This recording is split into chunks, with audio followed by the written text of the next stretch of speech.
Hello again. I want to share a story with you that I think you might find interesting. So, early on, when I was writing the book, Escape the Owner's Trap, I wanted to send it out to people or have certain colleagues read it and find out, is this book going to actually do what I want it to do? Is it going to generate interest? Is it going to give a business owner information that's going to help them transform their company in a positive way and put in place structure that is needed that maybe they don't currently have? Well, lo and behold, one person read the transcript and said, I want to implement this right now. And we've been working on actually implementing the MAAX process throughout the last several months. So, what changes have we seen so far?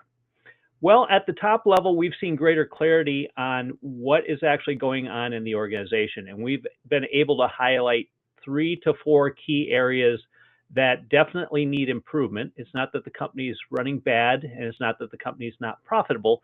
This is a situation where we're dialing in and we're improving on the current processes that they have and getting their people in line for it. Because what the owner saw and what really resonated with him in the book is everything gets pushed up the ladder. So if there's a problem on the floor, that gets pushed up to frontline management, which then gets pushed to middle management, which eventually ends up in the owner's lap. And the owner's become very used to solving everybody else's problems. And he realized that he can't focus on growth of the business if he's sitting here spending all his time dealing with the day-to-day fires that are out there. So over the course of the first couple weeks, we went through to uncover where were those bottlenecks, where were we slowing down, who needed to be involved in adjusting or making decisions that would prevent it from rolling up to the business owner. And slowly but surely, we began to uncover where those areas are. Again, some areas were not really a secret. They knew exactly where the problems were. They just didn't know how to handle them. And that's back again to where this comes to behavior. So we can implement any sort of metrics or dashboards we want, but if the behavior doesn't change, we now have dashboards that aren't being utilized. And that honestly is what's been seen in the past and why I've heard from many other organizations.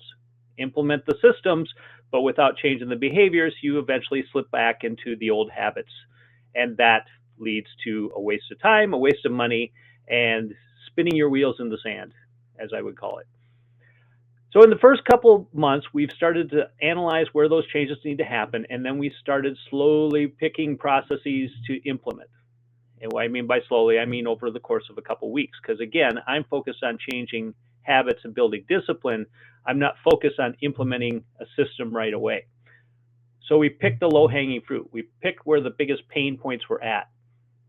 And we started to look at who's responsible, who needs to address this, at what level it needs to be addressed, and how do we get proactive on solving our issues. Because as you will probably find in most organizations, you might be even familiar with this yourself, companies tend to wait until a problem happens and then react to it instead of the other way around. See what potential problems could happen and then put in place protections to avoid those happening in the first place. Now, you can't catch everything and you can't catch everything all the time. But what you can do is you can minimize the amount of fires you're putting out if you are looking at the process and seeing where the breakdowns are going to occur and then fixing those breakdowns before they ever happen in the first place. And that's kind of the stage we're at right now. So we've, again, identified 3 or 4 main points of pain, I'll call it, that they're looking to change. And we're starting to work on those pain points to actually override them or get the responsibilities in the hands of the right people. Now, early on in this process, one of the things we're seeing, again, is that behavior pushback. They have not owned the change yet. The senior leadership has. They're fully vested in this, but now they're educating their team on why it's important to them and how it's going to help make their life easier and better as leaders in the process. This takes time, and you have to find ways to enroll the people into the process. So it's asking more questions. It's when they come to you looking for a solution, pushing the work back onto them and asking them to come to you with possible solutions before you answer their questions. This can be really hard to do, especially if you have a bunch of go-getters who are currently in the senior leadership team, like I have.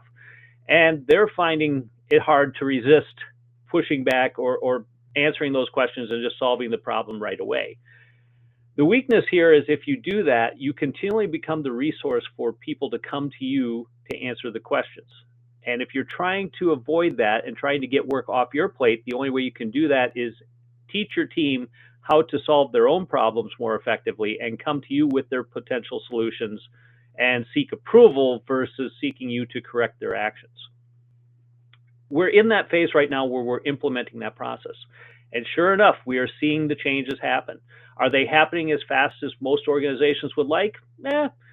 I think we're going along at a pretty good pace, but what they're finding is it takes time, because as soon as you think you implement something really well, business gets busy, something happens, a customer need pops up, and all of a sudden we're looking for shortcuts to solve the problem right away. Often those shortcuts create other problems. So it's teaching people how to stick to the process, follow the process so the quality stays the same and so the service level stays high. We tend to sacrifice in those areas just to get the work done. And that's the biggest lesson that we're trying to get across to the employees and to the frontline management is all those shortcuts you take to get the work done actually cause you to double up on the amount of work you have to do. Yes, you solve that problem quickly, but if the quality is not right or it creates another problem, you have to go back through and do reworks. And reworks are what we're trying to avoid, because reworks, as you probably know, are costly. Whether it's in manufacturing, construction, or any other environment, the more you have to reiterate that process to get it right is going to lead to poor results. So as we're looking at this process, we're right in the middle phases of where we're starting to see the ship turn around and we're starting to see those improvements. And what I hope to do in the next couple of months is report back to you on some of those changes that we're seeing happen. But what I can tell you right now is from where we started to where we are at, A, senior leadership and the owner are fully bought in and they're implementing the process. B, they're sticking to their guns. So as that resistance comes up, as that change becomes harder, they're not backing down and they're not trying to make life easy for themselves. They're actually sticking to the process. And to me, that's where the win is going to be, because that starts to instill discipline and accountability. And those are the key elements in changing behavior. Once you start changing that behavior and getting that in line, now we can come back and implement the systems that we need to do to be successful. I hope this has been helpful in describing how the process I work with is a little bit different. And I'm going to be excited to show you some of the results that are coming up in the near future. So stay tuned and listen in. Thanks again.